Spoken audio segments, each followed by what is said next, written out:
Ai, eu sei, família. Que loucura, cara. Ai, eu sei, não tem motivo nenhum pra rir. Mas, assim, o senso de humor do vascaíno, ele não tem limite, cara. E, assim, eu tô rindo, claro, pra não chorar, tá? Bom dia, uma excelente segunda-feira, um dia abençoado para todos nós. Olha isso aqui, a série que tá fazendo aí, né, um sucesso danado aí da Netflix, os donos do jogo. Aí o vascaíno botou aí, ó, hoje entrega jogo. Ai, meu Deus do céu, meu Deus. Volta o mês de setembro, volta o mês de outubro, 11. Se você contar ali os jogos contra o Botafogo, eu acho que dá 12. 12 jogos, o Vasco só perdeu um. Em 7 dias, é isso? Perdeu 3. Não é fácil não, família, mas eu prefiro que o senso de humor de alguns vascaínos, ali, né, guardadinho, não é não? Mas é isso, família, muita resenha aqui nesse vídeo. O Vasco agora que só volta a jogar no dia 19, vai ser complicado, hein? Vai ser complicado 3 vídeos por dia, porque assim, família, né, não tem tanta resenha não. E o Vasco acaba não contribuindo, né? 3 derrotas seguidas, vai ficar complicado. Mas nesse aqui tem resenha, eu quero falar com vocês sobre o Matheus França. Poxa, tava vendo uma resenha aqui sobre o Thiago Mendes, e o Diniz até falou sobre ele, né, na última coletiva. Vou aproveitar esse gancho do Thiago Mendes, que pela informação que tá aqui, ganha muito bem no Vasco, e eu quero levantar aqui um nome, né, Thiago Scout, e quero a ajuda de vocês, tá? Porque eu assisti uma partida dele e gostei muito, tá? E aí quero a ajuda de vocês, de repente a galera acompanhou mais que eu, já viu ele jogar no Fortaleza, porque ele não jogou contra a gente, ele tava suspenso. Então quero levantar um nome aqui de um volante que eu gostei muito. E a gente sabe que o Vasco tem que reforçar o seu elenco pro ano que vem, e mira, né, também aí um volante. Aí dependendo, claro, do investimento, né, eu gostei muito, vou levantar esse nome aqui com vocês. E claro, né, família, pra gente terminar aqui e falar sobre campeonato brasileiro, ainda bem que tem Sormani. Cada vídeo dele, desesperado, é muito bom. É sensacional. Você vai acompanhar aqui a dele agora, que o Santos vai enfrentar Palmeiras, jogo atrasado, e Mirassol. Você vai ver a dele aqui e você vai, né, diminuir um pouco a sua frustração, a sua raiva. Não vai, né? Não vai diminuir, mas tu vai dar uma boa gargalhada, podemos dizer assim, e vai me dar um gancho para falar do Campeonato Brasileiro. Então chega aí que tem muita resenha nessa segunda-feira, mas antes, deixa eu te pedir aquela moral. Se não for inscrito aqui no canal Vasco em Família, se inscreve, deixa o like, ativa o sininho para não perder os próximos vídeos, comenta e hypa o vídeo para fortalecer o trabalho do Thiagão e fecha com a Golcase. Se liga na qualidade dessa garrafa térmica, família vascaína. Só a Golcase tem essa qualidade e, poxa, você utilizando aqui o nosso cupom Família Vasco, você vai estar ajudando esse belo rosto calvo, tá bom? Então utiliza aqui o nosso cupom, tá? O nosso QR Code, eu deixo o link no primeiro comentário fixado. Várias promoções, mês, né? Go Black, Black Friday, é isso, entrando no site da Golcase, eu tenho certeza que você vai comprar, família vascaína. Tá na promoção e são produtos, assim, de muita qualidade, de muito recurso. Vamos seguir a nossa resenha e eu gostaria aqui de falar com vocês sobre o Matheus França, porque a torcida já tá pegando no pé, e aí é o que eu falo, tá? Claro que, assim, tem situações pra gente destacar, mas não dá pra negar que o Diniz, ele foi importantíssimo nisso aí. Importantíssimo. A torcida tá pegando no pé do Matheus França? Diniz, parabéns. Tem, claro, o desempenho dele, a parte física que a gente vai comentar. Mas você ter colocado ele por 2 vezes seguidas de segundo volante, coisa que ele não é, contribuiu muito, Diniz. Mas contribuiu demais. Assim como nunca ninguém questionou o Diniz do GB, que ele falou que a torcida vaiou o GB no jogo contra o Corinthians. Vale destacar, o GB não entrou na dele. O GB entrou quase como um 10 naquele jogo. Então a torcida, algumas críticas, você tem um papel fundamental nessas, né, loucuras da sua cabeça, você acaba colocando o jogador fora da disposição, não estando ali na zona de conforto, e aí, né, abre margem para isso aí. Diniz contribuiu demais. É o que eu falei num desabafo desse aí, num outro desabafo. Psicólogo de merda, né, podemos dizer assim. Só que eu tava vendo essa postagem aqui do Vene Casagrande falando sobre ele, ó. Matheus França, aquele que foi vendido pelo Flamengo por mais de 20 milhões de euros ao Crystal Palace. Em 2023 está irreconhecível atuando pelo Vasco. Hoje, inclusive, foi vaiado na derrota para o Juventude. Difícil dizer se é por conta das lesões sofridas no exterior, mas está longe de ser o jogador que demonstrou ser nos tempos de Fly. Inclusive, num programa desse aí, né, lá no SBT, ele falou também sobre essa questão da posição segundo volante. Ele falou, pô, acompanhei o Matheus França a minha vida toda, né, cobrindo a base e tudo mais. Ele nunca jogou nessa função que o Diniz colocou ele contra Botafogo e contra São Paulo. Porque assim, família, não dá pra gente destacar o Matheus França. Ele não teve nenhuma partida que ele se destacou. Mas ele não tá...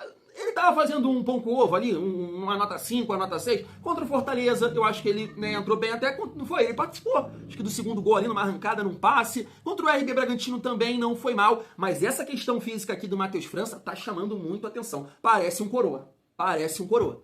Ele parece comigo, né? Um tempão que eu não corro, eu só treino, agora nem tô treinando também mais. Mas de repente, eu e Matheus França, se a gente for apostar uma corrida, de repente eu ganho dele. De repente, parece um coroa correndo. Ele não tá assim com as pernas presas, não tem leveza, não tem mobilidade. Tá parecendo meu avô correndo, pô. Eu acompanhava pelado do meu avô, terceira idade. Parece meu avô correndo. Tá estranho, realmente tá estranho. E aí fica complicado. Eu não cobrei o Diniz nessa última partida colocando o Matheus França por falta de opção, né? Porque ele entrou ali no lugar do Nuno. Se ele tivesse o David no banco, eu até, poxa, o Diniz era o David, o cara tá melhor fisicamente e tal. Mas ele acabou entrando com o Matheus França. E aí que tá, família. Eu acho até, vou dar até um conselho aqui em rede social, né? Quem assiste os jogos do Vasco, não pega tanto no pé dele, não. O Diniz vai continuar colocando, hein? O Diniz vai saber. Ele gosta de contrariar. Vocês sabem disso. Vocês vão pegar no pé do Matheus. Ele vai botar mais ainda, hein? Vai por mim, vai por mim. Família, deixa eu falar aqui do Thiago Mendes, que eu tava vendo essa postagem aqui. Sinceramente, eu não lembro se eu já comentei aqui com vocês sobre questões salariais do Thiago, mas essa página aqui levantou, né, em torno de 900 mil. Cara, muito papel, né? Muito papel para um jogador que joga vôlei, né? Como um amigo comenta aqui. Porque não figura, a gente não pede, nem o torcedor pede, ninguém pede. A gente fala do Paulinho, não fala do Thiago Mendes. E assim, cara, eu falo muito aqui, defendo muito o Pedrinho, e eu não sei, eu não posso falar de fato que é 900, que é mais, tem metas, mas se de fato o Vasco, com todas as ferramentas que a gente acha, né, que tem, na verdade tem que ter para avaliar, para analisar a parte física de um jogador, e sabendo que ele tem limitações físicas, ou, né, uma questão que vai demorar para entrar em forma, pagar 900 mil para ele, é loucura, né? É loucura. Se o Pedrinho chegasse para mim, poxa, Thiagão, realmente é isso aí, 900 conto que a gente paga pro Thiago Mendes. Eu, né, respeitosamente, sei que ele não tá tomando mais os venenos, eu ia falar, Pedrinho, eu te defendo pra caramba, irmão. Mas nessa, que cagada, hein? Que cagada, porque é muito claro pra todo mundo comentava isso, bom de bola. Tem recurso. Tempo atrás aí era cogitado em Flamengo, em São Paulo, em vários times, porque sempre foi bom jogador, sempre foi. Agora, depende da parte física. Não tá bem? Não adianta. Então, realmente é complicado se o Vasco tá pagando isso aqui pro Thiago Mendes. E assim, eu sinceramente, já olhando assim, a capacidade física que o Thiago Mendes tem, claro, não sei se vai melhorar, se vai evoluir, acho muito difícil o encaixe do Thiago Mendes no Vasco. Para ser titular, muito difícil mesmo, família. Mas pode acontecer, como aconteceu aí com o Jair, chegou, né, com status de titular absoluto, não foi, machucou no ano seguinte, 24, esse ano começou como titular, voltou pro banco, daqui a pouco tá aí, né, apareceu, o Diniz deu oportunidade para ele, abraçou, agarrou, opa, o Jair chegou, machucou, né, então pode acontecer isso com o Thiago Mendes, a gente espera que isso aconteça, que ele possa ajudar a produzir sem se machucar, né, é claro, família vascaína. Então vou aproveitar esse gancho aqui para falar de um jogador que eu estava assistindo ontem. Poxa, ontem eu assisti vários jogos. Ontem eu assisti Cruzeiro e Fluminense, Flamengo e Santos, e finalizei, né, com Fortaleza e Grêmio. Tá passando um pouco também, né, vendo ali Mirassol e Pau. Que time intenso, né, cara? O Mirassol corre... Caramba, mano, é muita saúde. Mano, o Mirassol, né, deve estar bem pra caramba fisicamente também, né? Não jogou tantas competições. Na verdade, só jogou uma competição, né? Copa do Brasil acho que saiu cedo, tem o Paulista, então só Brasileirão, os caras estão voando, mano, voando. Aí no ano que vem, né, disputando mais competições, e aí essa questão do elenco deve pesar, porque é uma intensidade fora do normal. Aí eles pegam, eles mordem, eles, né, preenchem espaço, aceleram o jogo. Cara, ver o Mirassol jogar com o Vasco vai passar um sufoco aqui, né? Se ficar de moleza, como pô, fechou, né? Vão passar o carro aqui. Fica com essa moleza que jogou aí contra Botafogo, contra Juventude, o quê? O maluco tão voando baixo, tá, família? E aí eu tava assistindo, né, como eu disse, Fortaleza e Grêmio. Cara, esse volante aqui, família, me chamou muito a atenção, que é um tal de Matheus Pereira, 27 anos, 1,83 m, e aqui tá que ele tem contrato até 2027, né? Bastante tempo. Então, assim, seria difícil, imagino, tirar ele do Fortaleza. A não ser, né, que numa eventual queda para a segunda divisão, você tem que reformular, né, o elenco, e aí, de repente, poderia ser uma boa oportunidade aqui, família. Eu gostei muito, tá? Boa técnica, canhoto, tem bom passe, vira bem o jogo, tem a bola longa nesse jogo, tá? Por isso que eu tô pedindo a ajuda de vocês. Quem já acompanhou, e assim, no jogo contra o Vasco, que a gente ganhou por 2-0, os torcedores, né, acompanhando as reações, estavam, né, poxa, vai fazer falta, Matheus Pereira, então a galera também eu acho que tá destacando, mesmo o Fortaleza brigando para não cair, o bom momento aí do Matheus Pereira e a importância no elenco do Fortaleza. Eu gostei, cara, eu gostei. A gente não pode ter preconceito, né, com alguns nomes, mas joga... Não, nada disso. A gente vê aí, por exemplo, que me vem à cabeça assim, o Ranieri, não é um jogador importante lá no Corinthians? Estava no Cuiabá. Deve ter outros por aí também, família, que você pode lembrar aí nos comentários. Então quero até a ajuda de vocês, tá? Porque eu gostei, achei muito, acho que ele fez um gol, né? Ele fez um golaço na falha do Volpe também. Cara, gostei muito dele. E só pra pontuar também aqui os clubes na carreira dele. Eu acho que o que ele mostrou, né, pra mim ontem no campo, até comprova aqui, poxa, um cara que já passou no Barcelona B, categorias de base da Juventus, Bordeaux, já passou aqui no futebol europeu, no Empoli, no Eibar, na Espanha,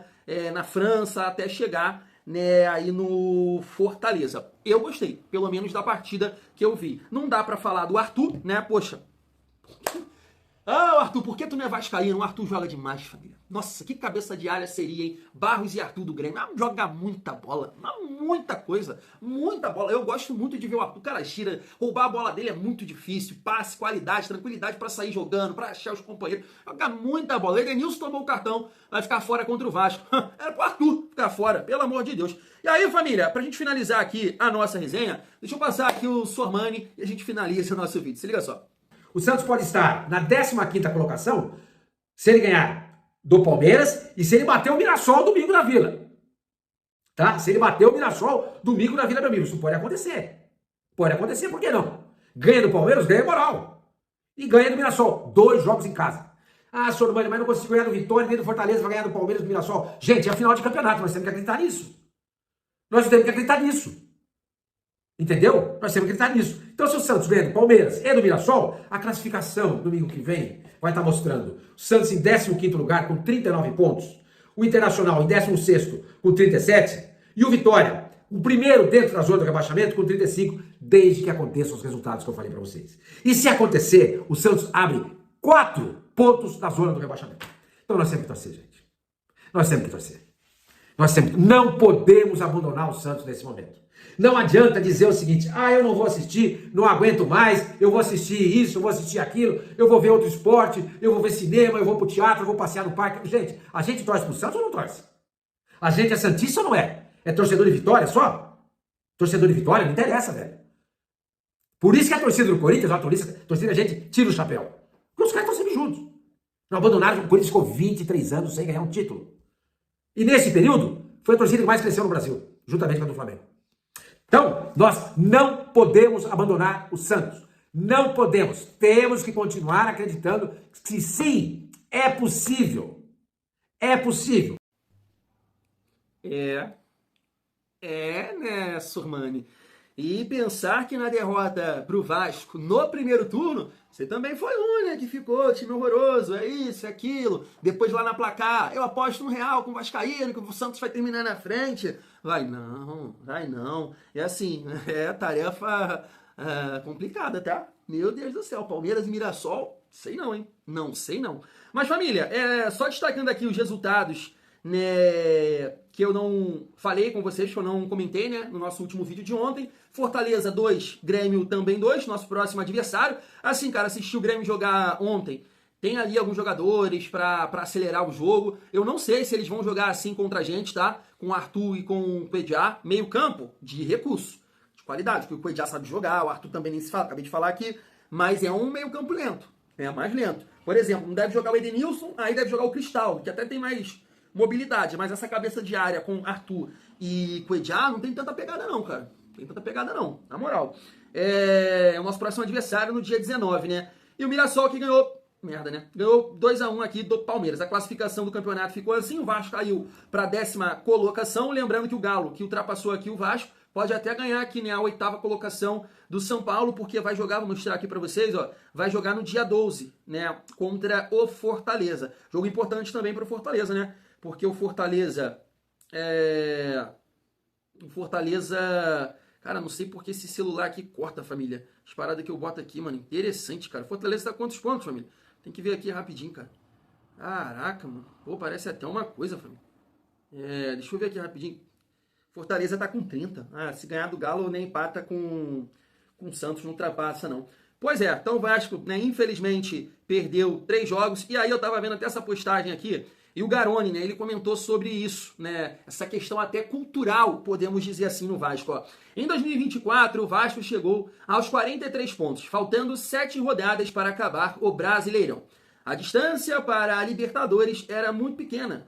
O então elenco resolveu perder 4 de 7 jogos e empatar com o rebaixado Atlético Goianiense. Em 2025, o Vasco chegou aos 42 pontos, faltando 8 rodadas, e desde então já conseguiram perder 3 jogos consecutivos. Coincidência? Não pode ser.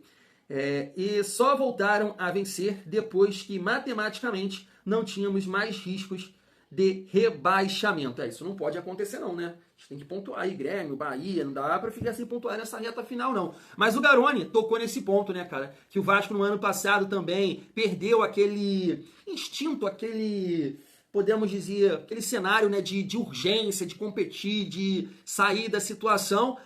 Cara, eu vi isso no jogo de sábado, tá? Contra o São Paulo eu não vi. Contra o Botafogo foram escolhas, na minha opinião. Agora, contra o Juventude, faltou vontade, faltou raça. Família, eu vou até deixar para o próximo vídeo, já que eu não comentei aqui, porque esqueci de colocar aqui no nosso roteiro, que o Diniz, né, parece que a comissão técnica teve cobrança, a galera ficou com sangue quente e cobrança direcionada com alguns jogadores, né? A gente troca uma ideia no segundo vídeo sobre isso, porque realmente, cara, foi um time leve, foi um time com saúde, o time que a maioria da torcida pede, e eu não entendi. Sinceramente, eu não entendi. Será que os jogadores estavam com a cabeça nas suas seleções, PH, Cuesta, Andrés Gomes, um time realmente desatento, sem postura? Claro que, de repente, também essas loucuras do Diniz de lateral avançar, zagueiro avançar também, né, pode ter contribuído. Sei lá, de repente, mas acho que o Cuesta tirando o corpo da frente, o Léo Jardim totalmente louco e o Nuno dormindo em campo, porque aquilo ali é lance pra dormir. Família, o gesto corporal dele, o gesto, mostra muita coisa. Aqui, ele esperou a bola assim, ó, sem nada, sem esperar contato, sem olhar, né? O jogador, ainda mais ele, que é talentoso, o jogador não dá essa malandragem aqui, ó, a bola tá vindo, ele olha. Se ele olha, ele, né, joga o corpo na frente, mas estava desatento. Isso é muito claro. Cara, Thiago, esse estilo aí que tu jogou bola. Joguei, família. Qualquer jogador de pelada, meia boca, quando a bola recebe aqui, dá uma olhadinha. Olha no retrovisor, pra ver se tem, né, chegando. Ele ia olhar, o cara no cangote dele, botava a perna na frente e arrancava uma falta, pelo menos. Não estou tirando a responsabilidade do Léo Jardim. Foi erro do Léo Jardim. Mas eu tô pegando o caso do Nuno pra falar de todo o time, que tava totalmente fora da realidade ali na partida contra o Juventude, na minha opinião. Fui!